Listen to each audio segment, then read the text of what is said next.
Hey, what's up? It's Ben Nathan, the Benjo Man. I wanted to encourage you to practice prayer today and at all times.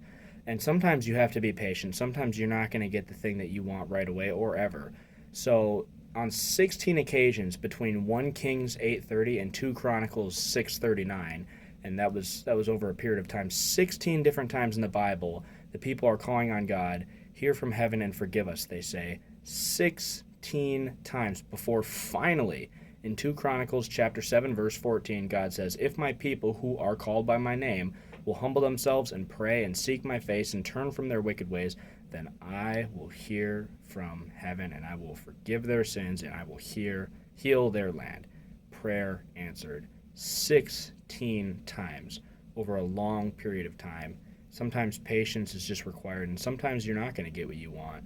But we are called to pray and we are called to be persistent. In Galatians chapter 6 verse 9 it says to never grow weary of doing what is right, and that if you don't give up, then you'll be rewarded when the time is right. The right time for them was time number 17.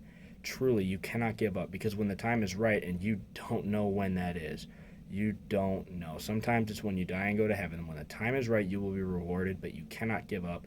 In 1 Thessalonians chapter 5 verse 17 it says pray continually, and I think this example with 16 different unanswered prayers finally being answered, that's what it means to pray continually, to never give up, to keep going even when you can't see it. For we live by faith, not by sight. In Psalm 120 verse 1 it says, "I call on the Lord in my distress and he answers me. In his time he answers me." Sometimes it just doesn't make sense. In Isaiah chapter 60 verse 22 it says that when the time is right, I, the Lord, will make it happen. When the time is right, you never know.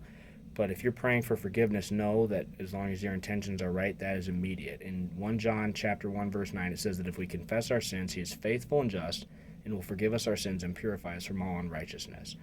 Your unanswered prayers might be about things that you want in your life, but if you're truly willing to change and if you are really sorry for something that you had done, that's not something you have to wait for. God will answer that prayer and he will forgive you immediately. In James chapter 4 verses 7 through 8 it says to resist the devil, submit yourself to God, draw near to God, and he will draw near to you.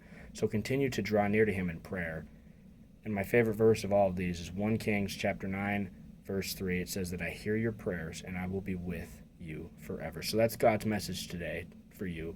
Maybe you're trying to have a kid, maybe there's problems in your family, it doesn't matter. Maybe you're trying to overcome an addiction, it doesn't matter what your issue is. It does matter, but it's not important what specifically it is, but just know that God hears you today. He had me make this video so that you would know that he hears you, he sees you praying, he wants you to continue. Never give up. God bless you.